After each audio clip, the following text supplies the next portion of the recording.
Hi friends, good morning. అందరికీ happy Shivaratri. First నేను చెప్పాల్సిన విషయం ఏంటంటే, నేను ఎవరిని మోసం చేయలేదండి, నేనేం చేయలేదండి.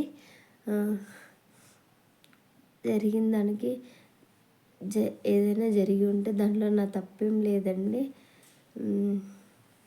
ప్రతి శివరాత్రి మా ఆయన ఉండేవాడండి. ఈ శివరాత్రికి మా ఆయన లేడండి.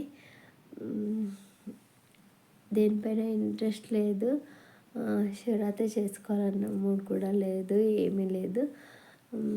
సో ఫ్రెండ్స్, అందరు లేసారా? ఉపవాసాలు ఉంటున్నారా ఈరోజు?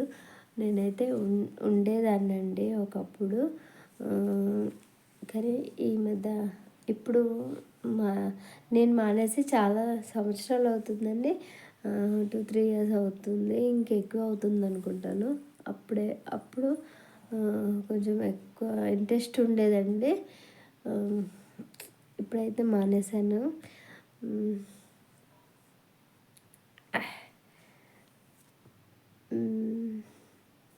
ఇంకా నా కామెంట్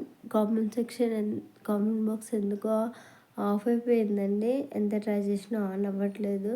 మీరేం చెప్తున్నారో ఏంటో నాకేం అర్థం కావట్లేదు. మళ్ళీ యూట్యూబ్ స్టూడియోలోకి వెళ్ళి చెక్ చేస్తే కానీ నాకు కామెంట్స్ ఏం కనిపించట్లేదండి. నేనైతే నాకు చలి పెడుతుంది, నిద్ర వస్తుందండి. మార్నింగ్ లేచాను, కానీ మళ్ళీ పడుకుంటానండి. కానీ నేను పడుకుంటే మా అమ్మ వస్తుంది, వచ్చి ఇల్లు కడుగు, చాపిస్తా అని చెప్పేసి అరుస్తూ ఉంటుందండి. ఇంకా ఆమె భయానికన్నా లేవాలండి, తప్పదు, ఏం చేస్తాం.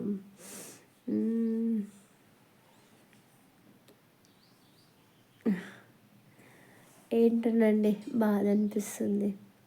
ఎప్పుడు మా ఆయన నుండి హడావిడి చేసేవాడు, ఏ పండుగకైనా సరే. కానీ నన్ను వదిలేసి 6 సంవత్సరాలు అయిపోయినా కూడా, కానీ ఎక్కడో ఒక చోట ఉన్నాడన్న ధైర్యం మాత్రం ఉండేదండి. కానీ ఇప్పుడు ఎక్కడా లేడండి. ఒక్కసారి చూద్దాం అని అనిపించినా కూడా ఎక్కడ కనిపించట్లేదండి. మాట్లాడదామన్నా కూడా కనిపించట్లేదు.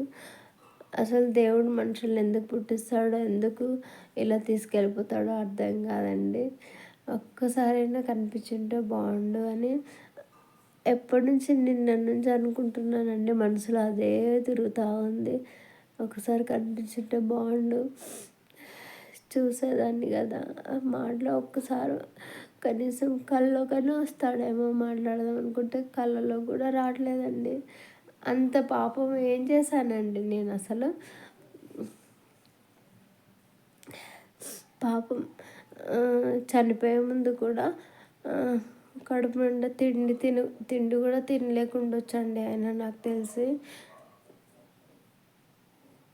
తాగేసి అట్లాగే చనిపోయి ఉంటాడు. తిండి కూడా లేకుండా, కనీసం నేను లాస్ట్ చూపు కూడా చూడకుండా చనిపోయాడండి. ఎవరో మంది వచ్చి తల కొరువు పెడితే కొడుకును ఆయన కొడుకుతో పెట్టించుకోకుండా ఎవరితోనో పెట్టించుకొని వెళ్ళిపోయాడండి. లాస్ట్ చూపు కూడా మేము చూసుకోలేకపోయామండి, నేను మా అబ్బాయి. కానీ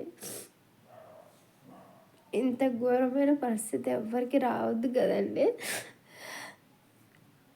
పాపం అండి, అమాయకుడు. తాగడం ఒక్కటే ఆయన తప్పు, కానీ చాలా మంచివాడండి.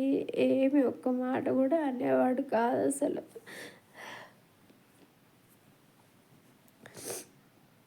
నేనే చనిపోయే ముందు ఒకరోజు కోపం వచ్చి కొట్టేశానండి, చెంప మీద కొట్టానండి. తప్పైపోయిందండి. అందుకే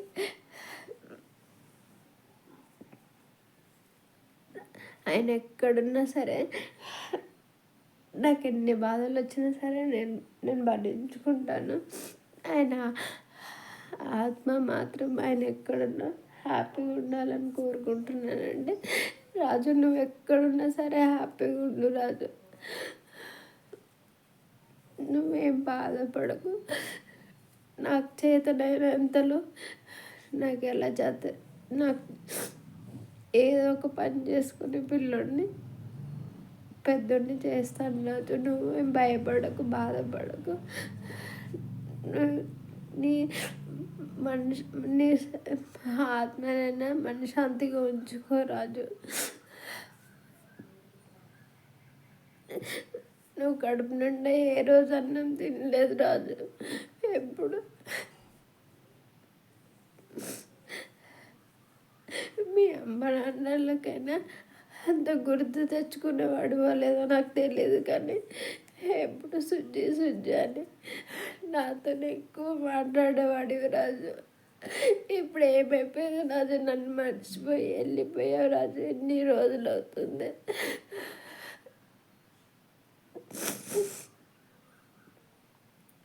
ఈరోజు శివరాత్రి రాజు, ఉపవాసం ఉండు సుజ్జి, ఇద్దరం ఉందాము, పండ్లు తెస్తానని చెప్పి నేను ఉపవాసం ఉంటే నైట్ పండ్లు తెచ్చేవాడండి. ఇప్పుడు నాకు ఎవరు తెచ్చేవాళ్ళు కూడా లేరు, కనీసం పలకరించే వాళ్ళు కూడా ఎవరు లేరండి.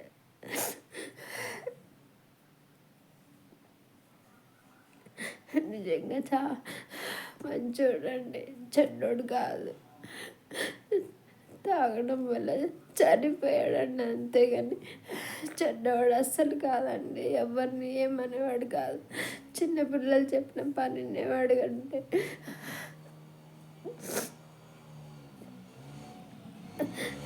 నువ్వు ఎక్కడున్నా మంచిగా ఉండాలి రాజు.